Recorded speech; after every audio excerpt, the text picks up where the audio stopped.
Some case files are told so many times over generations that the truth itself becomes lost under the sugary coating of a fairy tale. The Hansel and Gretel file is one of them. The story most of us know involves clever children, a foolish witch, and a house made of candy.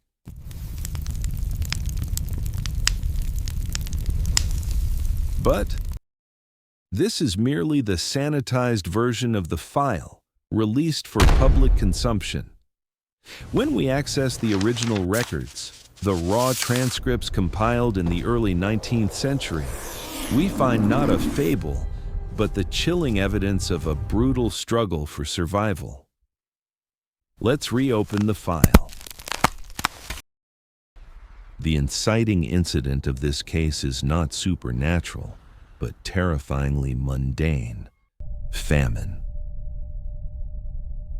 According to the records, the head of the household, the father, presents a profile of weak character. The true perpetrator is the mother, or the woman whose identity is later obscured by the figure of a stepmother. Her plan was simple and brutal: to sacrifice the weakest members of the family, the children. This was not the plan of a monster, but of a human. The subjects thwarted the first abandonment attempt using Hansel's clever system of pebble markers, following the shining trail back home under the moonlight. However, during the second attempt, the perpetrators prevented access to the pebbles by locking the door. The male subject was forced to use breadcrumbs as evidence that was quickly eliminated by the indifference of nature, sealing the children's fate. After 3 days of wandering, the subjects were on the verge of starvation. It was at this point that a new anomaly was recorded in the timeline: a snow-white bird that seemed to guide them. The trail led to the suspect's primary weapon of entrapment, a cottage constructed of gingerbread and sweets. Overcome by hunger, the subjects began consuming the structure. The occupant, an elderly female, made initial contact by feigning kindness, a classic luring tactic to bring the victims inside her operational base. The profile of the suspect in this case is a classic figure found in many unsolved crimes of the era: an elderly woman living in isolation. Her modus operandi, however, was ingenious. She had set a trap that played on her victim's most basic weakness: hunger.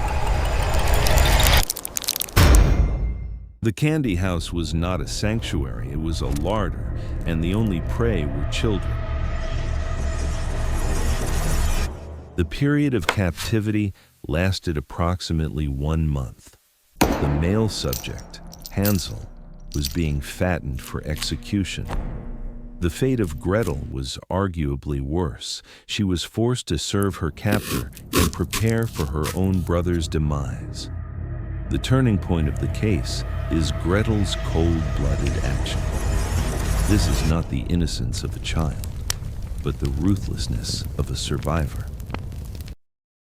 She neutralized the suspect with her own weapon, the oven, and carried out the execution by bolting the door shut. The transcripts explicitly state that Gretel listened to the horrific screaming from within. The subjects absconded from the scene after seizing the suspect's assets. Upon returning home, they discovered that the architect of their betrayal, the mother figure, had died, reportedly of natural causes. This is perhaps the only coincidence in the entire file. The case file is technically closed with a happy ending. But a file like this never truly closes. A critical question always remains. After what they endured in that forest, after what they had to do to survive, Were the children who returned home truly Hansel and Gretel? Or did two entirely different children emerge from that cottage?